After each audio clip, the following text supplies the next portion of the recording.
നമസ്കാരം. ഈ മണിക്കൂറിലെ പ്രധാനപ്പെട്ട വാർത്തയിലേക്ക് ആദ്യം.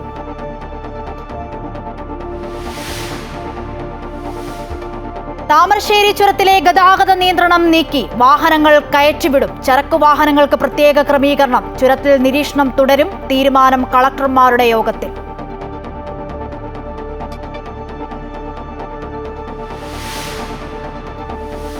രാഹുൽ മാങ്കൂട്ടത്തിനെതിരായ കേസ് അന്വേഷിക്കാൻ പുതിയ ഉദ്യോഗസ്ഥൻ. ഡിവൈഎസ്പി ഷാജിക്ക് അന്വേഷണ ചുമതല.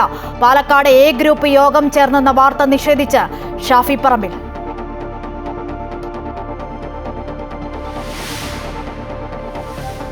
ജപ്പാനുമായി സഹകരണം തുടരാൻ ഇന്ത്യ. ഭീകരവാദം നേരിടാൻ ഒന്നിച്ചു നിൽക്കും. ജാപ്പനീസ് കമ്പനികൾ ഇന്ത്യയിൽ നിക്ഷേപം നടത്തും. 10 വർഷത്തിനുള്ളിൽ നിക്ഷേപിക്കുന്നത് 6 ലക്ഷം കോടി രൂപ.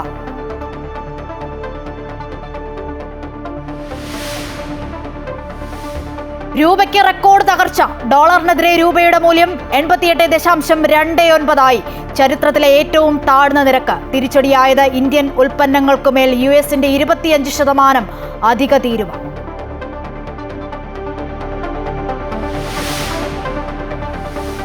നെഹ്റു ട്രോഫി വള്ളംകളി നാളെ. പുന്നമടക്കായലിൽ ആവേശത്തുഴയെറിയാനൊരുങ്ങി ചുണ്ടൻ വള്ളങ്ങൾ. ജപ്പാനുമായി സഹകരണം തുടരാൻ ഇന്ത്യ. ഇന്തോ പസഫിക് രംഗത്തെ ശക്തമായ സഹകരണം തുടരാനും ഭീകരവാദത്തിനെതിരെ ഒന്നിച്ചു നിൽക്കാനും തീരുമാനമായി. ഇന്ത്യ ജപ്പാൻ ഉച്ചകോടിക്ക് ശേഷമാണ് പ്രഖ്യാപനം. ഗ്ലോബൽ സൗത്തിനെ ശാക്തീകരിക്കാനുള്ള ദൗത്യം ഇന്ത്യ ഏറ്റെടുത്തിരിക്കുകയാണെന്ന് പ്രധാനമന്ത്രി നരേന്ദ്രമോദി പറഞ്ഞു. ഇന്ത്യയിൽ നിർമ്മിക്കുന്ന ലോകത്തിനായി നിർമ്മിക്കുക എന്നതാണ് നയമെന്നും അദ്ദേഹം പറഞ്ഞു. ജപ്പാൻ ഇന്ത്യയുടെ സുപ്രധാന പങ്കാളിയാണെന്നും ഇരു രാജ്യങ്ങളും ഒന്നിച്ചാൽ മേഖലയിൽ സമാധാനവും വികസനവും കൊണ്ടുവരാനാകുമെന്നും പ്രധാനമന്ത്രി കൂട്ടിച്ചേർത്തു. ഇന്ത്യ ജപ്പാൻ സാമ്പത്തിക ഫോറത്തിൽ സംസാരിക്കുകയായിരുന്നു മോദി. അമേരിക്കയുടെ തീരുവ സമ്മർദ്ദം ശക്തമായതിനിടയിലാണ് പ്രധാനമന്ത്രിയുടെ സന്ദർശനം. ജപ്പാനിൽ മോദിക്ക് ഔദ്യോഗിക സ്വീകരണവും നൽകി. ചരിത്രത്തിലാദ്യമായി രൂപയുടെ മൂല്യം റെക്കോർഡ് തകർച്ചയിൽ. ഡോളറിനെതിരെ രൂപയുടെ മൂല്യം 88.29 ഇതിനു മുൻപ് 87.95 ആയിരുന്നു ഏറ്റവും താഴ്ന്ന നിലവാരം. ഇന്ത്യൻ ഉൽപ്പന്നങ്ങൾക്കുമേൽ യുഎസ് 25% അധിക തീരുവ ചുമത്തിയതാണ് തിരിച്ചടിയായത്. വിദേശ നിക്ഷേപകർ ഇന്ത്യൻ ഓഹരികൾ വ്യാപകമായി വിറ്റൊഴിയുന്നതും രൂപയുടെ മൂല്യത്തെ ബാധിച്ചിട്ടുണ്ട്. ഡോളറിനെതിരെ 7 പൈസ നഷ്ടത്തിൽ 87.70 നിലവാരത്തിലായിരുന്നു രാവിലെ വ്യാപാരം ആരംഭിച്ചത്. സാമ്പത്തിക വർഷത്തിന്റെ ആദ്യപാദത്തിൽ പ്രതീക്ഷിച്ചതിനേക്കാളും വളർച്ച നേടി ഇന്ത്യൻ സമ്പദ് വ്യവസ്ഥ. 2025-26 സാമ്പത്തിക വർഷത്തിലെ ആദ്യപാദത്തിൽ ഇന്ത്യയുടെ GDP 7.8% ഉയർന്നു. 6.7% ഈ കാലയളവിൽ പ്രതീക്ഷിച്ചിരുന്ന നിരക്ക്. കഴിഞ്ഞ വർഷം ഇതേ പാദത്തിൽ 6.5% വളർച്ച.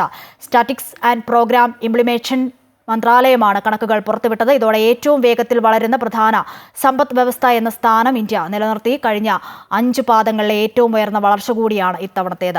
ഇതിനു മുൻപത്തെ ഏറ്റവും ഉയർന്ന GDP വളർച്ച 2024 ജനുവരി-മാർച്ച് പാദത്തിലെ 8.4% ഈ വർഷം ഏപ്രിൽ-ജൂൺ പാദത്തിൽ ചൈനയുടെ വളർച്ച 5.2% സേവന കാർഷിക മേഖലകൾ നേടിയ വളർച്ചയാണ് രാജ്യത്തിന്റെ സമ്പദ് വ്യവസ്ഥയ്ക്ക് കരുത്തേകിയത്. അതേസമയം നിർമ്മാണ മേഖലയിൽ കഴിഞ്ഞ വർഷത്തെ അപേക്ഷിച്ച് ഈ വർഷം വളർച്ച കുറഞ്ഞു. ഇസ്രായേൽ ആക്രമണത്തിൽ യമനിലെ ഹൂത്തി പ്രധാനമന്ത്രി കൊല്ലപ്പെട്ടതായി റിപ്പോർട്ട്. യമൻ തലസ്ഥാനമായ സനായിൽ ഇസ്രായേൽ നടത്തിയ വ്യോമാക്രമണത്തിലാണ് പ്രധാനമന്ത്രി അഹമ്മദ് അൽ റഹാവി ഉൾപ്പെടെയുള്ള ഉന്നത നേതാക്കൾ കൊല്ലപ്പെട്ടതായി അന്താരാഷ്ട്ര മാധ്യമങ്ങൾ റിപ്പോർട്ട് ചെയ്യുന്നത്. എന്നാൽ ഇക്കാര്യത്തിൽ ഇസ്രായേൽ ഔദ്യോഗിക പ്രതികരണം നടത്തിയിട്ടില്ല. 2014 മുതൽ തുടരുന്ന ആഭ്യന്തര യുദ്ധത്തിൽ തലസ്ഥാനമായ സന ഉൾപ്പെടെയുള്ള വടക്കൻ പ്രദേശങ്ങൾ ഭരിക്കുന്നത് ഇറാന്റെ പിന്തുണയുള്ള ഹൂതികളാണ്. തെക്കൻ ഏദൻ ആസ്ഥാനമായുള്ള പ്രദേശം ഭരിക്കുന്നത് പ്രസിഡന്റ് റഷാദ് അൽ അലീമിയുടെ നേതൃത്വത്തിലുള്ള സർക്കാരാണ്. ഈ സർക്കാരിനാണ് അന്താരാഷ്ട്ര അംഗീകാരമുള്ളത്. രാഹുൽ മാങ്കൂട്ടത്തിനെതിരായ കേസ് ക്രൈംബ്രാഞ്ചിന്റെ പ്രത്യേക സംഘം അന്വേഷിക്കും. ഡിവൈഎസ്പി ഷാജിക്കാണ് ചുമതല. സ്ത്രീകളെ ശല്യം ചെയ്തതുമായി ബന്ധപ്പെട്ട കേസിലാണ് അന്വേഷണം. കൂടുതൽ വിവരങ്ങളുമായി തിരുവനന്തപുരത്തു നിന്നും അൺഫിൽറ്റ് ഡിസൂസ ചേരുന്നുണ്ട്. അൺഫിൽറ്റ്, പല കോണുകളിൽ നിന്നും ആരോപണങ്ങൾ ഉയർന്നിട്ടുണ്ടെങ്കിലും പരാതികൾ ഒന്നും ലഭിച്ചില്ല എന്നതാണ്.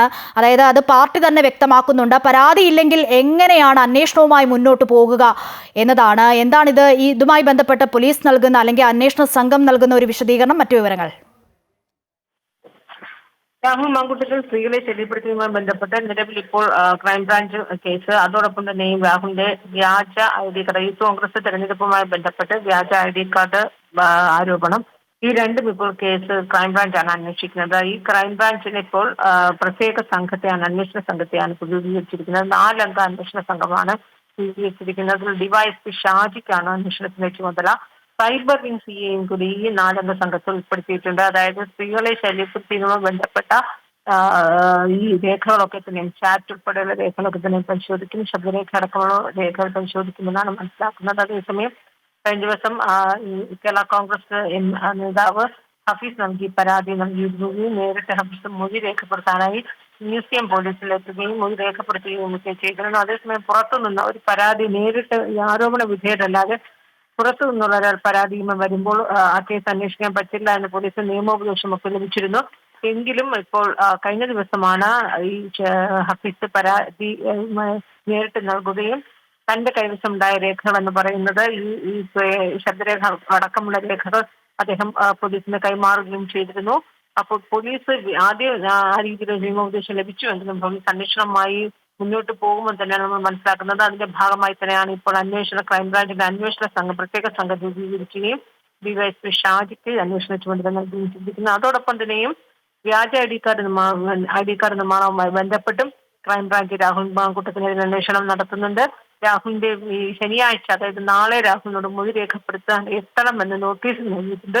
ഇതിനിടെ അടൂരിൽ ക്രൈംബ്രാഞ്ച് സംഘം രാഹുലിന്റെ വീട്ടു പരിശോധനയ്ക്ക് എത്തുമെന്നൊക്കെ ഇന്ന് സൂചന ഉണ്ടായിരുന്നു. പക്ഷേ പരിശോധനയ്ക്കായി എത്തിയിട്ടില്ല.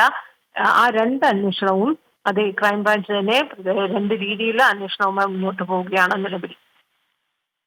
ശരി, വിവരങ്ങളാണ് അൺഫിൽറ്റർ ഡിസൂസ നൽകിയത്. മറ്റു വാർത്തയിലേക്ക്. തായ്ലൻഡിൽ രാഷ്ട്രീയ പ്രതിസന്ധി. പ്രധാനമന്ത്രി പെയ്റ്റോറാങ്ടാൻ ഷിനവത്രയെ ഭരണഘടനാ കോടതി പുറത്താക്കി. ധാർമ്മികത ലംഘിച്ചതിനാണ് നടപടി. 1 വർഷം മുൻപാണ് ഷിനവത്ര അധികാരത്തിലെത്തിയത്. രാജ്യത്തെ ഏറ്റവും പ്രായം കുറഞ്ഞ പ്രധാനമന്ത്രിയായിരുന്നു ഷിനവത്ര. പുതിയ പ്രധാനമന്ത്രിയെ തെരഞ്ഞെടുക്കുന്നതുവരെ ഉപപ്രധാനമന്ത്രി ഫുദം വെച്ചായാച്ചായി സർക്കാരിനെ നയിക്കും. കംബോഡിയയുമായുള്ള അതിർത്തി സംഘർഷങ്ങൾ രൂക്ഷമായ ജൂൺ 15-ന് മുൻ പ്രധാനമന്ത്രി ഹുൻസെനുമായി നടത്തിയ ഫോൺ സംഭാഷണമാണ് വിവാദമായത്. ഒരു കംബോഡിയൻ സൈനികന്റെ മരണത്തിലേക്ക് നയിച്ച അതിർത്തി ഏറ്റുമുട്ടലുകളിൽ സ്വന്തം സൈന്യത്തിന്റെ നടപടികളെ ഷിനവത്ര വിമർശിച്ചിരുന്നു. രാജ്യത്തിന്റെ ദേശീയ താൽപര്യങ്ങളിൽ വിട്ടുവീഴ്ച ചെയ്തുവെന്ന ആരോപണവുമായി പ്രതിപക്ഷം രംഗത്തെത്തുകയും ചെയ്തു. ലോട്ടറിയുടെ മേലുള്ള നികുതി 28-ൽ നിന്നും 40 തീരുമാനത്തിൽ നിന്നും കേന്ദ്ര സർക്കാർ പിൻവാങ്ങണമെന്ന് സംസ്ഥാന ഭാഗ്യക്കുറി സംരക്ഷണ സമിതി. വിഷയത്തിൽ പ്രതിനിധി സംഘം ധനമന്ത്രിയുമായി ചർച്ച നടത്തി. തീരുമാനവുമായി മുന്നോട്ടു പോകാനാണ് കേന്ദ്ര സർക്കാർ തീരുമാനമെങ്കിൽ ശക്തമായ പ്രക്ഷോഭം ഉണ്ടാകുമെന്ന് CPM നേതാവ് MV ജയരാജൻ ഡൽഹിയിൽ പറഞ്ഞു. GST വർദ്ധിച്ചാൽ സെപ്റ്റംബർ 8-ന് സംസ്ഥാനത്തെ കൺവെൻഷൻ നടത്തും. രാജ്ഭവൻ മാർച്ച് നടത്താനും ആലോചനയുണ്ടെന്നും അദ്ദേഹം വ്യക്തമാക്കി. ലോട്ടറി യഥാർത്ഥത്തിൽ കേരളത്തിൽ സംസ്ഥാന സർക്കാർ കേന്ദ്ര ലോട്ടറി നിയമത്തിൻ്റെ എല്ലാ വ്യവസ്ഥകളും പാലിച്ചുകൊണ്ട് നടപ്പാക്കുന്നതാണ്, സ്വകാര്യ ലോട്ടറിയല്ല. അതുകൊണ്ട് തന്നെ ലോട്ടറിക്ക് നികുതി എന്ന് പറഞ്ഞാൽ അതിനർത്ഥം സംസ്ഥാന സർക്കാർ കേന്ദ്ര സർക്കാരിന് നികുതി അടക്കണമെന്നാണ്. പ്രൊമോട്ടർമാർ നടത്തുന്ന ലോട്ടറിയെ പോലെയല്ല കേരള സർക്കാർ നടത്തുന്ന ലോട്ടറി. അതുകൊണ്ടാണ് ഞങ്ങൾ പറഞ്ഞത് സേവന നികുതിയിൽ നിന്ന് ലോട്ടറി ഒഴിവാക്കണം. പക്ഷെ ഇപ്പോൾ 40% ഉയർത്തിയാൽ 8 രൂപ 40 പൈസ ഏജന്റിനും 7 രൂപ 35 പൈസ വിൽപ്പനക്കാർക്കുമായി ഒരു 50 രൂപ ടിക്കറ്റ് വിറ്റാൽ കിട്ടുന്ന കമ്മീഷൻ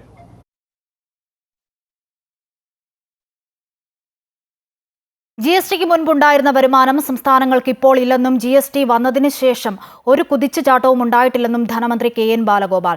GST വന്നില്ലായിരുന്നുവെങ്കിൽ 54,000 കോടി ലഭിക്കുമായിരുന്നു. നോട്ടു നിരോധനം പോലെയുള്ള തീരുമാനമാണ് GST പരിഷ്കരണമെന്നും അദ്ദേഹം പറഞ്ഞു. BJP ഇതര സംസ്ഥാന സർക്കാരുകളുടെ ധനമന്ത്രിമാരുടെ യോഗത്തിന് ശേഷം സംസാരിക്കുകയായിരുന്നു അദ്ദേഹം. ടാക്സ് സ്ട്രക്ചർ വരുന്നതും ജനങ്ങൾക്ക് ഗുണകരമാണെന്ന് ഞങ്ങൾ പറഞ്ഞ ഒന്നാമത്തെ കാര്യം, ഈ ടാക്സ് കുറയ്ക്കുന്നത് ജനങ്ങൾക്ക് കിട്ടണം. അത് കമ്പനികൾ ആ ലാഭം എടുക്കുകയല്ല വേണ്ടത് എന്ന് അത് ചെക്ക് ചെയ്യണം. അത് എന്താ പറയുന്നത് വെച്ചാൽ ഇപ്പം തന്നെ ചില പരാതിയുണ്ട്. ടാക്സ് 10% കുറയുമെന്ന് കേൾക്കുന്ന ചില വിഷയങ്ങൾക്ക് ചില സാധനങ്ങൾക്ക് വില കൂട്ടാൻ അവർ ഓൾറെഡി നോട്ടിഫിക്കേഷൻ ഇറക്കിയിട്ടുണ്ട്. അപ്പോൾ അതൊരു കാര്യമാണ്. അപ്പോൾ അത് ടാക്സ് കിട്ടണം.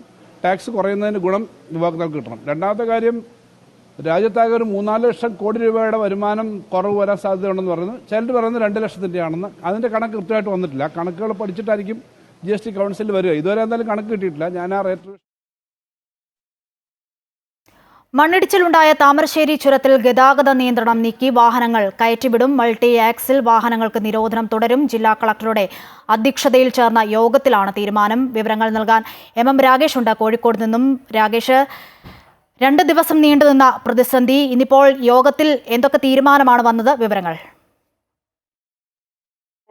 കോഴിക്കോട് ജില്ലാ കളക്ടറുടെ അധ്യക്ഷതയിലാണ് ഓൺലൈനായി യോഗം ചേർന്നിട്ടുള്ളത്. ഇതിലാണ് താമരശ്ശേരി ചുരം റോഡ് വഴി മൾട്ടി ആക്സിൽ വാഹനങ്ങൾ ഒഴികെ KSRTC ഉൾപ്പെടെയുള്ള മറ്റു വാഹനങ്ങൾ നിയന്ത്രണ വിധേയമായി കടത്തിവിടാൻ തീരുമാനിച്ചിട്ടുള്ളത്.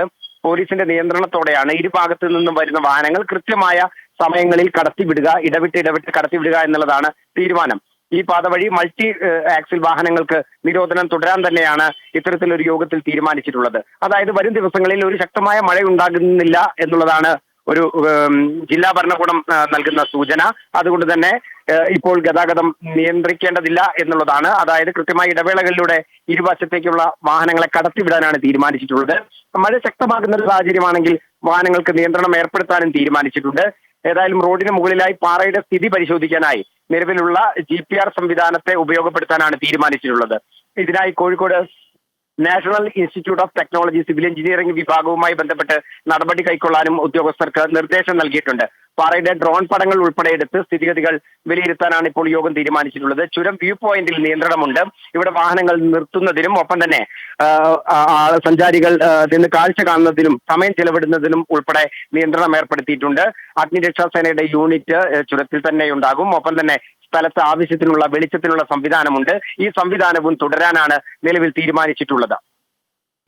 ശരി രാഗേഷ്, മണ്ണിടിച്ചിലുണ്ടായ താമരശ്ശേരി ചുരത്തിൽ ഗതാഗത നിയന്ത്രണം നീക്കിയിട്ടുണ്ട്. വാഹനങ്ങൾ കയറ്റിവിടും. മൾട്ടി ആക്സിൽ വാഹനങ്ങൾക്ക് മാത്രമാണ് നിരോധനം ഉണ്ടാകുക. വിവരങ്ങളാണ് MM രാഗേഷ് നൽകിയത്. മറ്റു വാർത്തയിലേക്ക്. താമരശ്ശേരി ചുരത്തിൽ സംഭവിച്ചത് പാറനിരകൾ പ്രതിഭാസമെന്ന് പ്രാഥമിക പരിശോധനയിൽ കണ്ടെത്തി. മണ്ണിടിച്ചിൽ അല്ലെന്നും കുഴികൾ രൂപപ്പെട്ട പാറകൾ നിരങ്ങി നീങ്ങിയതാകാമെന്നും കോഴിക്കോട് ജില്ലാ മണ്ണ് സംരക്ഷണ ഓഫീസർ രാജീവ് പറഞ്ഞു. അപകട സ്ഥലത്ത് കയറി കൂടുതൽ പരിശോധന നടത്തിയാൽ മാത്രമേ കൂടുതൽ വ്യക്തത ലഭിക്കുകയുള്ളൂ എന്നും അദ്ദേഹം വ്യക്തമാക്കി. മണ്ണിന്റെ സ്വഭാവത്തിനേക്കാൾ കൂടുതൽ ഇത് റോക്ക് സ്ലൈഡ്, മണ്ണിടിച്ചിലല്ല, ഇതൊരു റോക്ക് സ്ലൈഡ്, പാറ ഒരു ഷീറ്റായിട്ട് താഴോട്ട് പോകുന്നതാണ്. അതിന്റെ ഒരു ഘടകം മണ്ണിന്റെ ഘടകം മുകളിലുള്ള ഏറ്റവും ഈ പാറയ്ക്ക് മുകളിലുള്ള മണ്ണിലൂടെ വെള്ളം ഇറങ്ങി ഇതിന്റെ ഈ പറഞ്ഞ റോക്കുകളുടെ രണ്ട് റോക്കുകളുടെ ഇടയിലേക്ക് ഇറങ്ങിയിട്ട് ആ പ്രഷർ വന്ന് വെതേർഡ് റോക്ക് എന്ന് പറയും. ആ രീതിയിൽ മുകളിലുള്ള പാളി ഇറങ്ങി വന്നതായിട്ടാണ് ഇപ്പൊ പ്രാഥമികമായിട്ട് നമുക്ക് പറയാൻ പറ്റുള്ളൂ. ഇനി നമുക്ക് കൂടുതലായിട്ട് പറയണമെന്നുണ്ടെങ്കിൽ നമ്മൾ ഈ മഴയൊക്കെ ഒന്ന് നിന്ന് മുകളിലൊക്കെ ഒന്ന് കയറി നോക്കി ക്ലിയർ ആയാലേ നമുക്കത് പറയാൻ പറ്റുള്ളൂ. മണ്ണിടിച്ചിലല്ല, അത് റോക്ക് സ്ലൈഡ് എന്നാണ് ഇതിന് പറയുന്നത്. ഇതിനൊരു കാരണം ചിലപ്പോൾ മുകളിലുള്ള മരങ്ങൾ ചിലപ്പോൾ ദ്രവിച്ചിട്ട് താമരശ്ശേരി ചുരത്തിൽ അപകടങ്ങൾ സംഭവിക്കുന്ന മേഖലകളിൽ പരിശോധന നടത്തി സംരക്ഷിക്കുന്നതിൽ ദേശീയപാത അതോറിറ്റിയും കേന്ദ്ര സംസ്ഥാന സർക്കാരുകൾക്കും ഗുരുതരമായ പാളിച്ച സംഭവിച്ചുവെന്ന് കൽപ്പറ്റ MLA T സിദ്ദിഖ്. വയനാട് തുറന്ന ജയിലായി മാറിയിട്ടും വിഷയത്തിന്റെ ഗൗരവം മനസ്സിലാക്കാൻ ബന്ധപ്പെട്ടവർ തയ്യാറാകുന്നില്ല എന്നും അദ്ദേഹം ആരോപിച്ചു. വയനാട്ടിലെ ജനതയ്ക്ക് എയർ കണക്ടിവിറ്റി ഇല്ല, റെയിൽവേ കണക്ടിവിറ്റി ഇല്ല. ആകെയുള്ളത് റോഡ് മാർഗം മാത്രം. ആ റോഡിൽ ഏറ്റവും പ്രധാനപ്പെട്ട വൈറ്റൽ കണക്ടിവിറ്റി, പ്രാധാന്യമുള്ളതായിരിക്കുന്ന connectivity national highway 766. National highway 766ന്റെ ചുരം ഘാട്ട് സെക്ഷൻ, ചുരം ഏരിയ ഏറ്റവും അതിപ്രധാനമായി സംരക്ഷിക്കപ്പെടേണ്ട ഭൂഭാഗമാണ്. ആ ഭാഗത്ത് അടിക്കടി ഉണ്ടാകുന്ന അപകടങ്ങൾ പരിശോധനയ്ക്ക് വിധേയമാക്കി പൂർണ്ണാർത്ഥത്തിൽ സംരക്ഷിക്കാനുള്ള നടപടികൾ സ്വീകരിക്കുന്നതിൽ നാഷണൽ ഹൈവേ അതോറിറ്റിയും കേന്ദ്ര സംസ്ഥാന സർക്കാരുകൾക്ക് ഗുരുതരമായിട്ടുള്ള പാളിച്ചകൾ സംഭവിച്ചിട്ടുണ്ട്. രാഹുൽ മാങ്കൂട്ടത്തിലിനായി ഷാഫി പറമ്പലിന്റെ നീക്കം. രാഹുലിനെതിരെ ഉയർന്ന ലൈംഗിക ആരോപണങ്ങളുടെ പശ്ചാത്തലത്തിൽ പാലക്കാട് ഷാഫി പറമ്പലിന്റെ നേതൃത്വത്തിൽ എ ഗ്രൂപ്പ് യോഗം ചേർന്നതായി report. KPCC general secretary C ചന്ദ്രന്റെ വീട്ടിലായിരുന്നു യോഗം ചേർന്നത്. ഇന്നലെയാണ് യോഗം ചേർന്നത്. അതേസമയം അങ്ങനെ ഒരു യോഗം ചേർന്നിട്ടില്ലെന്ന് ഷാഫി പറമ്പിൽ പ്രതികരിച്ചു. വാർത്തകൾ ഉണ്ടാക്കിയിട്ട് അതിനെ ഗ്രൂപ്പ് യോഗമാക്കി. ഞാൻ പോയിട്ടേ ഇല്ലാത്തൊരു വീട്ടിൽ, ഞാൻ ഇന്നലെ കടന്നു ചെന്നിട്ടേ ഇല്ലാത്തൊരു വീട്ടിൽ വെച്ച് ഞാൻ ഗ്രൂപ്പ് യോഗം ചേരുന്നു എന്ന് പറയാം. ഇന്നലെയാണെങ്കിൽ ഞാൻ ആ കല്യാണത്തിന് വന്നതാണെന്നുള്ളത് എല്ലാവർക്കും അറിയാം. അവിടെ എല്ലാ മാധ്യമങ്ങളും ഉണ്ടായിരുന്നു. അവിടെ പാർട്ടി പ്രവർത്തകർ വന്നിരുന്നു. ഓഫീസിൽ അവരൊക്കെ കണ്ട് ഞാൻ അവിടെ നിന്ന് ഇറങ്ങിയ ശേഷം ഞാൻ C ചന്ദ്രേട്ടൻ്റെ വീട്ടിലേക്ക് ഇന്നലെ പോയിട്ടേ ഇല്ല. ഞാൻ ആ ഭാഗത്തേക്കേ പോയിട്ടില്ല. അപ്പം ഞാൻ അവിടെ പോയിട്ടേ ഇല്ല എന്നുള്ളത് ഒന്ന് അന്വേഷിച്ചാൽ മനസ്സിലാക്കാവുന്ന ഈ പറയുന്ന C ചന്ദ്രേട്ടൻ KPCC ജനറൽ സെക്രട്ടറി, അദ്ദേഹം ഇന്നലെ പാലക്കാടേ ഇല്ലാഞ്ഞു ഇന്ന് രാവിലത്തെ വെസ്റ്റ് കോസ്റ്റിലാണ് വന്നത് എന്നുള്ളത് ടിക്കറ്റും ഫോട്ടോയും സഹിതം ഒരു മനുഷ്യൻ കാണിച്ചിട്ട് നിങ്ങൾ അടുത്ത വരി കൊടുക്കുന്നത് നിഷേധിച്ച് ഷാഫി എന്നുള്ളത്, അപ്പോഴും അവിടെ യോഗം ചേർന്നു എന്നുള്ളത് നിങ്ങൾ ഒഴിവാക്കുന്നില്ല. ബീഹാറിലെ വോട്ടർ പട്ടികയിൽ വോട്ടർമാരുടെ തിരിച്ചറിയൽ രേഖകളിൽ വൻ പൊരുത്തക്കേട്. 3 ലക്ഷം പേർക്ക് തെരഞ്ഞെടുപ്പ് കമ്മീഷൻ നോട്ടീസ് അയച്ചു. അതിനിടെ ബീഹാർ വോട്ടർ പട്ടിക പരിഷ്കരണത്തിൽ എതിർപ്പുകൾ സമർപ്പിക്കാൻ കൂടുതൽ സമയം ആവശ്യപ്പെട്ട് നൽകിയ ഹർജികൾ തിങ്കളാഴ്ച പരിഗണിക്കും. കേന്ദ്ര തെരഞ്ഞെടുപ്പ് കമ്മീഷൻ ബീഹാറിൽ നടത്തിവരുന്ന പ്രത്യേക തീവ്ര പുനഃപരിശോധനയിലാണ് ഞെട്ടിപ്പിക്കുന്ന പൊരുത്തക്കേടുകൾ കണ്ടെത്തിയത്. ബംഗ്ലാദേശ്, നേപ്പാൾ, മ്യാൻമർ, അഫ്ഗാനിസ്ഥാൻ എന്നിവിടങ്ങളിൽ നിന്നുള്ള പലരും ഇന്ത്യൻ വോട്ടർ തിരിച്ചറിയൽ കാർഡുകൾ കൈവശം വെച്ചിരിക്കുന്നതായി ഇലക്ടറൽ രജിസ്ട്രേഷൻ ഓഫീസർമാർ കണ്ടെത്തിയെന്ന് ദേശീയ മാധ്യമങ്ങൾ റിപ്പോർട്ട് ചെയ്തു. ആധാർ, താമസ സർട്ടിഫിക്കറ്റ്, റേഷൻ കാർഡ് ഉൾപ്പെടെയുള്ള രേഖകൾ ഇവർ സ്വന്തമാക്കിയിട്ടുണ്ടെന്ന് കമ്മീഷൻ അംഗം വെളിപ്പെടുത്തി. പ്രാദേശിക തലത്തിൽ അന്വേഷണങ്ങൾ നടത്തിയ ശേഷമാണ് ഇവർക്ക് നോട്ടീസ് അയച്ചത്. സമഗ്രമായ പരിശോധനയ്ക്ക് ശേഷം യോഗ്യരല്ലെന്ന് കണ്ടെത്തുന്ന പേരുകൾ സെപ്റ്റംബർ 30 പ്രസിദ്ധീകരിക്കുന്ന അന്തിമ വോട്ടർ പട്ടികയിൽ നിന്ന് ഒഴിവാക്കും. കരട് പട്ടികയിൽ നിന്ന് പേരുകൾ നീക്കം ചെയ്യാനോ ഉൾപ്പെടുത്താനോ ആവശ്യപ്പെട്ട് ഇന്നലെ വരെ 1,95,802 അപേക്ഷകളാണ് തെരഞ്ഞെടുപ്പ് കമ്മീഷന് ലഭിച്ചത്.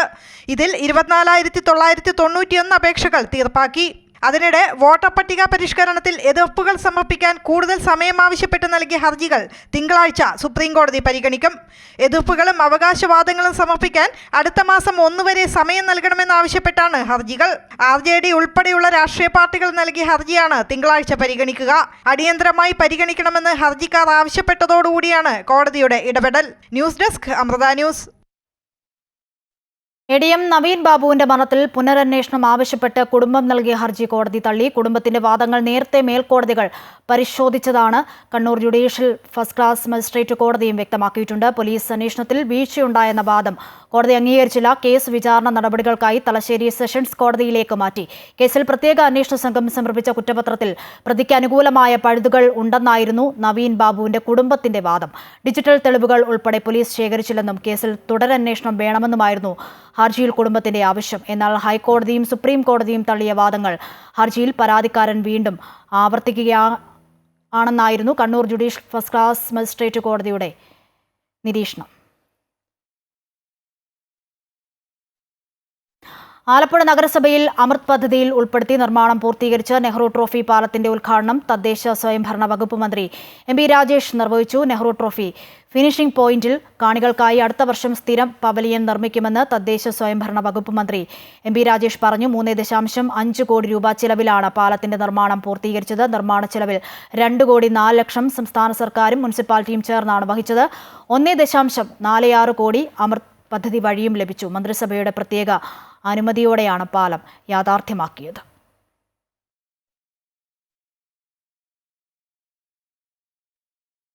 തിരുവനന്തപുരം ജനറൽ ആശുപത്രിയിലെ ചികിത്സാ പിഴവിൽ ഡോക്ടർ രാജീവ് കുമാറിനെതിരെ കേസെടുത്തു. IPC 336, 338 വകുപ്പുകൾ ചുമത്തി കണ്ടോൺമെന്റ് പോലീസാണ് കേസെടുത്തത്. സുമയ്യയുടെ ശരീരത്തിനുള്ളിൽ ഗൈഡ് വയർ കുടുങ്ങിയത് ഡോക്ടറുടെ അലക്ഷ്യമായ ഇടപെടൽ മൂലമെന്ന് FIR-ൽ പറയുന്നു. അതേസമയം തങ്ങളുടെ ആവശ്യങ്ങൾക്ക് പരിഹാരമുണ്ടാകുമെന്ന് ആരോഗ്യവകുപ്പ് അഡീഷണൽ ഡയറക്ടർ ഉറപ്പു നൽകിയതായി സുമയുടെ കുടുംബവും വ്യക്തമാക്കി. 5 ദിവസത്തിനകം തീരുമാനമായില്ല എങ്കിൽ പ്രതിഷേധവുമായി മുന്നോട്ടു പോകാനാണ് തീരുമാനം. തിരുവനന്തപുരം ജനറൽ ആശുപത്രിയിൽ ശസ്ത്രക്രിയക്കിടെ യുവതിയുടെ നെഞ്ചിൽ ഗൈഡ് വയർ കുടുങ്ങിയ സംഭവത്തിൽ ശസ്ത്രക്രിയയ്ക്ക് നേതൃത്വം നൽകിയ ഡോക്ടർ രാജീവ് കുമാറിനെതിരെ കന്റോൺമെന്റ് പോലീസാണ് കേസ് രജിസ്റ്റർ ചെയ്തത്. സുമയ്യയുടെ മൊഴിയെടുത്തതിന് പിന്നാലെയാണ് കേസെടുത്തത്. സുമയ്യയുടെ ശരീരത്തിനുള്ളിൽ ഗൈഡ് വയർ കുടുങ്ങിയത് ഡോക്ടറുടെ അലക്ഷ്യമായ ഇടപെടൽ മൂലമാണെന്ന് എഫ്ഐആറിൽ പറയുന്നു. ഡോക്ടറുടെ പ്രവൃത്തി അവിവേകമാണെന്നും ശസ്ത്രക്രിയ ഗൗരവമായി എടുത്തില്ല എന്നും എഫ്ഐആറിൽ പരാമർശമുണ്ട്. ആരോപണ വിധേയനായ ഡോക്ടർ രാജീവ് കുമാർ ഇപ്പോഴും ജനറൽ ആശുപത്രിയിൽ തുടരുകയാണ്. ഡോക്ടർക്കെതിരെ നടപടിയെടുക്കാത്തതിൽ പ്രതിഷേധിച്ച് സുമയ്യയും കുടുംബവും ആരോഗ്യവകുപ്പ് ഡയറക്ടറുടെ കാര്യാലയത്തിന് മുന്നിൽ കുത്തിയിരുന്ന് പ്രതിഷേധിച്ചു. തുടർന്ന് ആരോഗ്യവകുപ്പ് അഡീഷണൽ ഡയറക്ടറുമായി കൂടിക്കാഴ്ച നടത്തി. 5 ദിവസത്തിനുള്ളിൽ പരിഹാരം കാണാമെന്ന് അഡീഷണൽ ഡയറക്ടർ ഉറപ്പു നൽകിയതായും ഇല്ലെങ്കിൽ വീണ്ടും പ്രതിഷേധവുമായി രംഗത്തെത്തുമെന്നും സുമയ്യയുടെ കുടുംബം പറഞ്ഞു. വിദഗ്ധ സമിതി ഇനി തിരിച്ചെടുക്കാൻ സാധിക്കുമെങ്കിൽ അതിനുള്ള ഒരു ചെയ്യാം. നമ്മൾ പറഞ്ഞെന്ന് പറഞ്ഞാൽ ഇനിയിപ്പം ഇവിടെ കേരളത്തിലല്ല, ഇനി പുറത്തായിരുന്നാൽ പോലും ഇതെടുക്കുന്നതിനുള്ള എല്ലാ ബാധ്യതയും എല്ലാ സാമ്പത്തികവും ഏറ്റെടുക്കേണ്ടത് സർക്കാരും ആരോഗ്യവകുപ്പാണെന്ന് പറഞ്ഞിട്ടുണ്ട്. അപ്പോൾ തൽക്കാലം നമ്മളൊരു ഡയറക്ടറുടെ ഒരു വാക്ക് പാലിക്കുകയാണ്. ഇനി 4 ദിവസത്തിന് ശേഷം നമുക്ക് ഒരു തെറ്റിയായ ഒരു തീരുമാനം ഉണ്ടായില്ലെങ്കിൽ നീതിക്ക് വേണ്ടി ഇനിയും മുന്നോട്ട് പോകും. 2023 മാർച്ചിലായിരുന്നു സുമയ്യ ശസ്ത്രക്രിയയ്ക്ക് വിധേയമാകുന്നത്. സുമയ്യയുടെ തൈറോയിഡ് ഗ്രന്ഥി നീക്കം ചെയ്യുകയാണ് ചെയ്തത്. ഡോക്ടർ രാജീവ് കുമാറിന്റെ നേതൃത്വത്തിലായിരുന്നു ശസ്ത്രക്രിയ നടന്നത്. ഇതിനുശേഷം സുമയ്യയ്ക്ക് വലിയ രീതിയിൽ ശ്വാസതടസ്സവും കിതപ്പും അനുഭവപ്പെട്ടു. 2025 മാർച്ചിൽ കഫക്കെട്ട് വന്നപ്പോൾ വീടിനടുത്തുള്ള ക്ലിനിക്കിൽ പോയി. അവിടുത്തെ ഡോക്ടർ പറഞ്ഞതനുസരിച്ച് എക്സ്റേ എടുത്തപ്പോഴാണ് നെഞ്ചിൽ വയർ കുടുങ്ങിയതെന്ന് വ്യക്തമായത്. അമൃത ന്യൂസ്, തിരുവനന്തപുരം. കാസർഗോഡ് തലപ്പാടിയിൽ കഴിഞ്ഞ ദിവസമുണ്ടായ ബസ് അപകടത്തിന് കാരണം ഡ്രൈവറുടെ അശ്രദ്ധയും അമിത വേഗവുമെന്ന് കർണാടക RTC. കുറ്റക്കാരായ ഡ്രൈവർക്കെതിരെ കർശന നടപടി സ്വീകരിക്കുമെന്നും പരിക്കേറ്റവരുടെ ചികിത്സാ ചിലവ് കോർപ്പറേഷൻ വഹിക്കുമെന്നും കർണാടക RTC MD അറിയിച്ചു. കഴിഞ്ഞ ദിവസമുണ്ടായ ബസ് അപകടത്തിൽ 6 പേരാണ് മരിച്ചത്. റോഡിലേക്ക് കയറി വന്ന ഓട്ടോറിക്ഷയെ ഒഴിവാക്കാൻ ഡ്രൈവർ അപ്രതീക്ഷിതമായി ബ്രേക്ക് ചെയ്തതാണ് 6 പേരുടെ മരണത്തിനിടയാക്കിയ വൻ അപകടത്തിലേക്ക് നയിച്ചത്. ബ്രേക്ക് ചെയ്തതോടെ നിയന്ത്രണം വിട്ട കർണാടക RTC ആദ്യം ഓട്ടോറിക്ഷയിലും പിന്നീട് റോഡിന്റെ ഇറക്കത്തിലേക്ക് നീങ്ങി മറ്റൊരു ഓട്ടോറിക്ഷയിലും ബസ് കാത്തിരിപ്പ് സ്ഥലത്തുണ്ടായിരുന്ന ആൾക്കൂട്ടത്തിലേക്കും ഇടിച്ചു കയറുകയായിരുന്നു. കഴിഞ്ഞ 3 വർഷമായി ഈ റൂട്ടിലോടുന്ന ഡ്രൈവറുടെ വേഗതയും അശ്രദ്ധയും അപകടകാരണമായെന്നാണ് കോർപ്പറേഷൻ വിലയിരുത്തൽ. ബസിന്റെ ഫിറ്റ്നസ് സർട്ടിഫിക്കറ്റ് ആഗസ്റ്റ് 26-ന് പുതുക്കിയതുകൊണ്ട് സാങ്കേതിക തകരാറല്ല അപകടത്തിനിടയാക്കിയതെന്നും കോർപ്പറേഷൻ സ്ഥിരീകരിച്ചു. അപകടം നടന്നയുടൻ ബസ് ഡ്രൈവർ സീറ്റിൽ നിന്ന് ഇറങ്ങിയോടി രക്ഷപ്പെട്ടിരുന്നു. ഇയാൾക്കെതിരെ കർശന നടപടി സ്വീകരിക്കുന്നതിന്റെ ഭാഗമായി ആഭ്യന്തര അന്വേഷണം ആരംഭിച്ചു. അപകടത്തിൽ ഗുരുതരമായി പരിക്കേറ്റ് 4 പേർ ചികിത്സയിലാണ്. പരിക്കേറ്റവരുടെ മുഴുവൻ ചികിത്സാ ചെലവുകളും കോർപ്പറേഷൻ വഹിക്കും. സംഭവം ഞെട്ടലുണ്ടാക്കിയതായും കർണാടക RTC MD അക്രം പാഷെ ബാസെ പ്രസ്താവനയിൽ പറഞ്ഞു. തലപ്പാടി ടോൾഗേറ്റിന് സമീപം കഴിഞ്ഞ ദിവസം ഉച്ചയ്ക്ക് 1:45 നാടിനെ നടുക്കിയ അപകടം നടന്നത്. അമൃത ന്യൂസ്, കാസർഗോഡ്.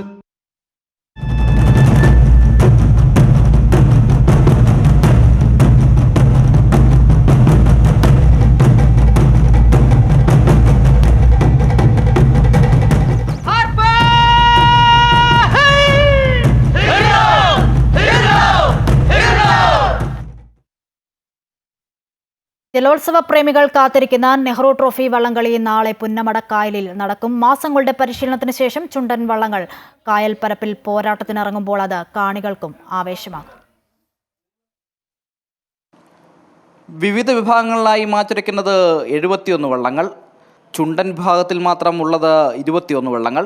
11 മണിയോടെ ആരംഭിക്കുന്ന മത്സരത്തിൽ ചെറുവള്ളങ്ങളുടെ ഹീറ്റ്സാണ് ആദ്യം.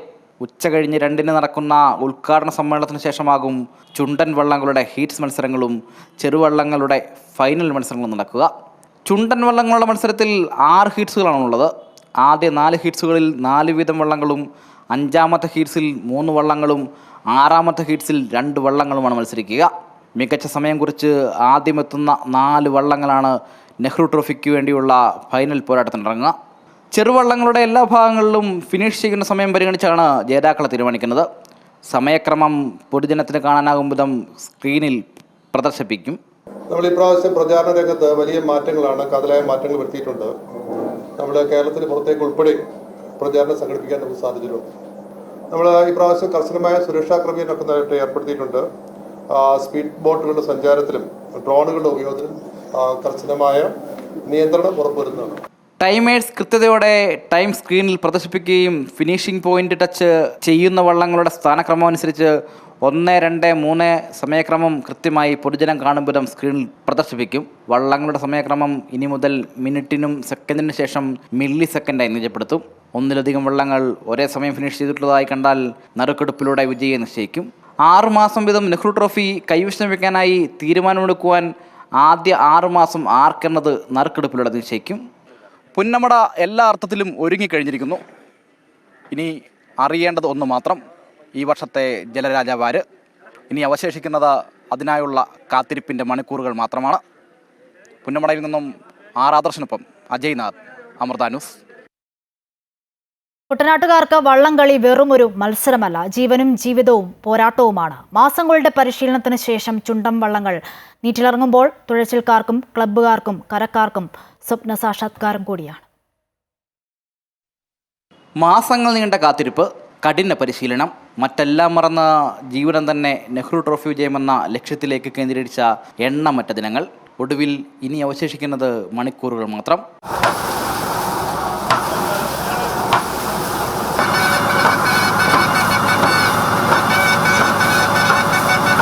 നെഹ്റു ട്രോഫി എന്നത് ചുണ്ടനിൽ തുഴയെറിയുന്ന പങ്കായം കൈയിലേന്തിയ തുഴച്ചിൽക്കാരുടെയും അവരെ നയിക്കുന്ന ക്ലബിൻ്റെയും മാത്രം സ്വപ്ന നിമിഷമല്ല.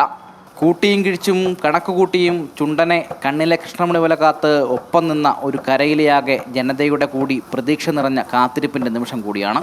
അരയും തലയും മുറുക്കി അംഗത്തിനിറങ്ങുന്ന പോരാളികളെ പോലെ നെയ് പുരട്ടി നാളിതുവരെ കാത്ത ചുണ്ടനെ അവസാനമായി ഒരിക്കൽ കൂടി ഒരുക്കി പുന്നമടയിലെ പോരാട്ട നീരിലേക്ക് ഇറക്കുവാൻ അവർ തയ്യാറായി കഴിഞ്ഞു.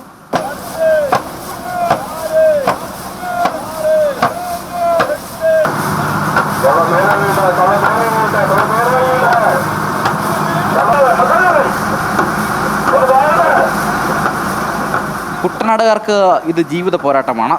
ഒരുമയോടെ ഒരു മനസ്സുമായി ജീവിക്കുന്നവർ എല്ലാം മറന്ന് കരതിരിഞ്ഞ് പോരിനിറങ്ങുന്ന ദിനം. ജലത്താൽ ചുറ്റപ്പെട്ട് ജീവിക്കുന്നവർ പലപ്പോഴും വില്ലൻ വേഷമണിഞ്ഞെത്തുന്ന അതേ ജലാശയത്തിലെ ഓളങ്ങളെ ഇനി ഇടനെഞ്ചോട് ചേർക്കും.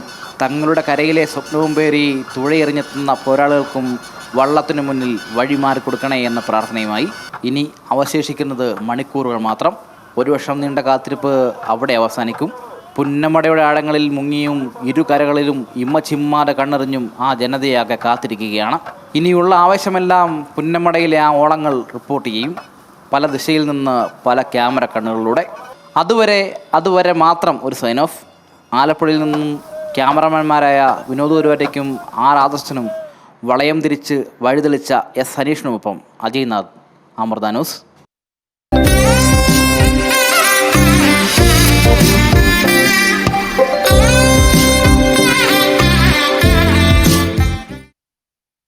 ഓണാഘോഷത്തിൽ തൃശൂർക്കാർക്ക് ഒഴിച്ചുകൂടാനാകാത്ത ആവേശമാണ് കണ്ടശാം കടവ് ജലോത്സവം. ഇരുട്ടുകുത്തി ചുരുളൻ വള്ളങ്ങൾ കായൽ പരപ്പുകളിൽ ആവേശത്തിര ഒരുക്കുമ്പോൾ വിജയക്കൊടി പുൽകുന്നവരെ കാത്ത് ഒരു തീരമാകെ ആശംസകൾ നേരാൻ കാത്തിരിക്കും. 7 പതിറ്റാണ്ടിലധികമായി തൃശൂർ കനോലി കനാലിലെ കണ്ടശാങ്കടവിൽ വള്ളംകളി മത്സരങ്ങൾ ആരംഭിച്ചിട്ട് മണലൂർ വാടാനപ്പള്ളി പഞ്ചായത്തുകളാണ് വള്ളംകളിയുടെ അമരക്കാർ. രണ്ടോണം നാളിലാണ് പ്രശസ്തമായ കണ്ടശാങ്കടവ് വള്ളംകളി. ആഴപ്പരപ്പിൽ തുഴയെറിഞ്ഞ് മനസ്സും ശരീരവും ഏകോപിപ്പിച്ച് ലക്ഷ്യസ്ഥാനം പുൽകുമ്പോൾ കിട്ടുന്ന ആവേശം കനോലിപ്പുഴയുടെ ഇരുകരകളിലുമുള്ള ജനങ്ങളെ ആനന്ദിപ്പിക്കും. തദ്ദേശീയരും വിദേശീയരും എത്തിയതോടെ മത്സരത്തിന്റെ പകിട്ട് മാറി. കേരളത്തിലെ ജലരാജാക്കന്മാരും കനോലി കനാലിൽ ജലമാമാങ്കത്തിനെത്തി. അടിസ്ഥാന ചെലവുകൾ വർദ്ധിച്ചതോടെ ചീഫ് മിനിസ്റ്റേഴ്സ് എവർ റോളിംഗ് ട്രോഫിക്കായി മത്സരം തുടങ്ങിയത് വർഷങ്ങൾക്ക് മുൻപാണ്. പഞ്ചായത്തുകൾ നടത്തിവരുന്ന മത്സരം ഈ വർഷം മുതൽ തൃശൂർ ജില്ലാ പഞ്ചായത്താണ് നടത്തുന്നത്. ഇതിനായി ആകെ 30 ലക്ഷത്തോളം രൂപ ചെലവ് വരും. ജലോത്സവത്തിന്റെ പതാക ഉയർത്തൽ ചടങ്ങ് കളക്ടർ അർജുൻ പാണ്ഡ്യൻ നിർവഹിച്ചു. കണ്ടശാങ്കടവ് ജലോത്സവം കേരളത്തിൽ തന്നെ ഒരു പഴക്കമാർന്ന ഒരു ജലോത്സവമാണ്. ഒരുപാട് വർഷങ്ങളായിട്ട് നടന്നു വരുന്ന ഒരു ജലോത്സവമാണ്. ഇതിലെ വിജയികൾക്ക് ചീഫ് മിനിസ്റ്റേഴ്സ് ട്രോഫിയാണ് നൽകി വരുന്നത്. അപ്പോൾ ഈ വർഷം എല്ലാ വർഷവും നടക്കുന്നത് രണ്ടോണം നാളിലാണ് നടക്കുന്നത്. സെപ്റ്റംബർ 6-നാണ് ഈ വർഷത്തെ ജലോത്സവം നടക്കുന്നത്. അപ്പോൾ ജില്ലാ പഞ്ചായത്തും മറ്റെല്ലാവരും കൂടെ ചേർന്നിട്ടാണ് ഈ ഒരു പ്രോഗ്രാം നടക്കുന്നത്. ഈ വർഷം 34 വള്ളങ്ങളാണ് മത്സരത്തിൽ പങ്കെടുക്കുക. ഉദ്ഘാടന ചടങ്ങിൽ ഉന്നത വിദ്യാഭ്യാസ വകുപ്പ് മന്ത്രി ഡോക്ടർ ആർ ബിന്ദു, റവന്യൂ വകുപ്പ് മന്ത്രി കെ രാജൻ തുടങ്ങിയവർ പങ്കുചേരും. അമൃത ന്യൂസ്, തൃശൂർ. ആറന്മുള പാർത്ഥസാരഥി ക്ഷേത്രത്തിലെ പ്രധാന ആചാരങ്ങളിലൊന്നായ ചോതിയളവിന് ആവശ്യമായ നെല്ല് ക്ഷേത്രത്തിൽ എത്തിച്ചു. ആറന്മുള പഞ്ചായത്തിന്റെ വിവിധ പ്രദേശങ്ങളിൽ കൃഷി ചെയ്ത 51 പറ നെല്ലാണ് ഘോഷയാത്രയായി ക്ഷേത്രത്തിൽ എത്തിച്ചത്. ഇനി ഇവിടെ നിന്നും തിരുവോണത്തോണിയിലേക്ക് ഉൾപ്പെടെ അരിക്കായി അളന്ന് നൽകും.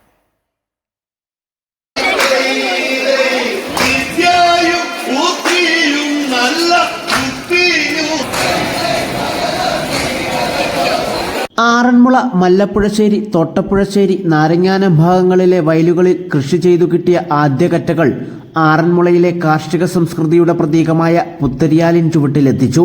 കർഷകനായ ഉത്തമൻ കൃഷി ചെയ്ത നെല്ല് ആറന്മുള വികസന സമിതിയുടെ നേതൃത്വത്തിൽ ഘോഷയാത്രയായാണ് എത്തിച്ചത്. അവിടെ പള്ളിയോട സേവാ സംഘം പ്രസിഡന്റ് KV സാമ്പദേവൻ, പന്തളം കൊട്ടാരമംഗം മൂലം തിരുനാൾ ലതിക തമ്പുരാട്ടിക്ക് നെല്ല് കൈമാറി. കാർഷിക പാരമ്പര്യത്തിന്റെ മകുടോദാഹരണമാണ് ചോതിയളവെന്ന് പറയുന്ന ഒരു ചടങ്ങ് ഇവിടെ നടക്കുന്നത്. പണ്ടുകാലം മുതൽ തിരുവോണത്തിന് മറ്റ് ഓണ ദിവസങ്ങളിലും ആഘോഷോത്സവം കൊണ്ടാടുന്നതിനായി പാവപ്പെട്ടവർക്ക് നെല്ല് വിതരണം ചെയ്യുകയും ആ നെല്ല് സ്വന്തം വീട്ടിൽ കൊണ്ടുപോയി അരിയാക്കി വിഭവസമൃദ്ധമായി ഊണ് കഴിക്കുകയും ചെയ്യുന്ന ഒരു സംസ്കാരമാണ് നമുക്കുണ്ടായിരുന്നത്. കാലക്രമത്തിൽ അത് ഒരു അനുഷ്ഠാനമായിട്ട് മാറുകയും അത് ആറന്മുള ക്ഷേത്രത്തിൽ ആഘോഷിക്കപ്പെടുകയും ചെയ്യുന്നു. വാദ്യഘോഷങ്ങളോടെ ക്ഷേത്രക്കൊടിമര ചുവട്ടിൽ വെച്ച് Devaswom administrative officer R. Revathi നെല്ല് ഏറ്റുവാങ്ങി. ആറന്മുള പഞ്ചായത്തിന്റെ വിവിധ പ്രദേശങ്ങളിൽ കൃഷി ചെയ്ത 51 പറ നെല്ലിൽ 1 പറ പാർത്ഥസാരഥിയുടെ നടക്കിലും ഓരോ പറ വീതം കണ്ണങ്ങാട്ടുമഠം, കടവന്ത്രമഠം, നാരങ്ങാനം, മടത്തുംപടിയില്ലം എന്നിവർക്കും 47 പറ നെല്ല് കാട്ടൂർ മഹാവിഷ്ണു ക്ഷേത്രത്തിലേക്കുമാണ് അളന്നു നൽകുക. അമൃത ന്യൂസ്, പത്തനംതിട്ട.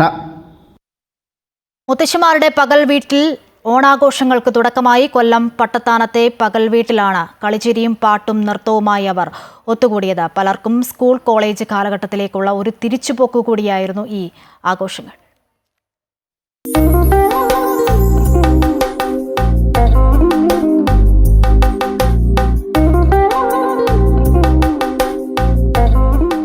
പ്രായമൊക്കെ വെറും സംഖ്യകളല്ലേ എന്ന് ചോദിച്ചുകൊണ്ടായിരുന്നു മുത്തശ്ശിമാർ പാട്ടും നൃത്തവുമായി ഒരു പകൽ മുഴുവൻ പകൽ വീട്ടിൽ ചിലവഴിച്ചത്.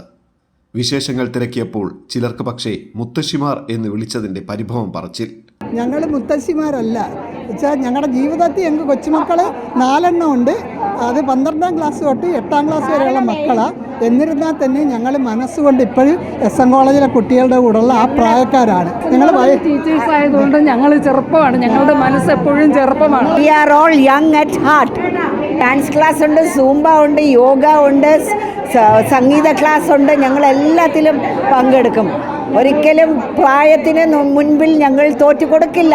ഫാത്തിമ കോളേജിലെ ഹിന്ദി അധ്യാപികയായിരുന്നു ഭാഗീരഥി തമ്പുരാട്ടി. ഈ ഓണത്തിന് മഞ്ചാടി പെറുക്കി, സുന്ദരിക്ക് പൊട്ടുതൊട്ടു, പിന്നെ ഭാഗ്യപരീക്ഷണത്തിലൂടെയും നേടി സമ്മാനം. ഒന്ന് ഈ കൊച്ചു കുഞ്ഞുങ്ങളെ പോലെ മഞ്ചാടി പെറുക്കിയിടുക, ഒന്ന്. പിന്നെ സുന്ദരിക്ക് പൊട്ടു കൊടുക്കുക. പിന്നെ ലക്കി ഡിപ്പിലും ഫസ്റ്റ് കിട്ടി. സന്തോഷമല്ലേ ഉള്ളൂ. കാരണം അത്രയ്ക്ക് നല്ല ഒരു അന്തരീക്ഷമാണ്, കൂട്ടായ്മയാണ് ഇവിടെ. ഞങ്ങൾക്ക് ഒരുപാട് സന്തോഷമാണ്. നമ്മുടെ മനസ്സ് തുറക്കും. അതാണ് ഒക്കെ ഇടയ്ക്കൊക്കെ ഒന്ന് പറയും. അതായത് അന്നത്തെ ആ പൂവിടലും ഒക്കെ. പിന്നെ ഞങ്ങൾ തന്നെത്താണ് പൂ പറിക്കാൻ പോകുന്നതും പിന്നെ വെള്ളത്തിൽ നീന്തിയിട്ടുള്ളതും. ഇങ്ങനെ ഒരുപാട് കഥകളുണ്ട്, പറയാനാണെങ്കിൽ ഒരുപാടുണ്ട്. ലളിത സംഗീതത്തിലൂടെ ലീലാമ്മ ടീച്ചർ കൂട്ടത്തിലെ മറ്റു ഗായകരെ തോൽപ്പിച്ചു.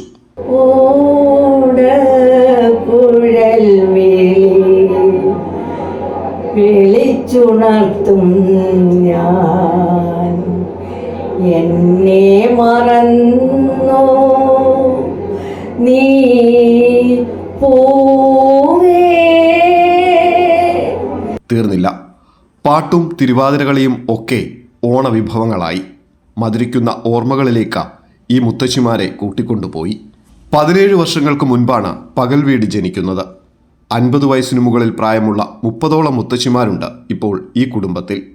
പലരും അധ്യാപകരും ഡോക്ടർമാരും എഞ്ചിനീയർമാരുമൊക്കെയായിരുന്നു. കൊഞ്ചിടും നെഞ്ചിലെ ചാഞ്ചകത്തിരുവോണം, കൊഞ്ചിടും നെഞ്ചിലെ ചാഞ്ചകത്തിരുവോണം. ജീവിതത്തിന്റെ കാലചക്രത്തിൽ മറന്നുവെച്ച ജന്മവാസനകൾ, ആഗ്രഹങ്ങൾ, അതാണ് ഈ ഓണനിറവിൽ ഇവർ ഓർത്തെടുക്കുന്നത്. നഷ്ടപ്പെട്ടതൊക്കെ വീണ്ടെടുക്കുകയാണ് ഈ മുത്തശ്ശിക്കൂട്ടം. പ്രദീപ് വാളത്തുങ്ങലിനൊപ്പം സുധീഷ്, അമൃത ന്യൂസ്, കൊല്ലം.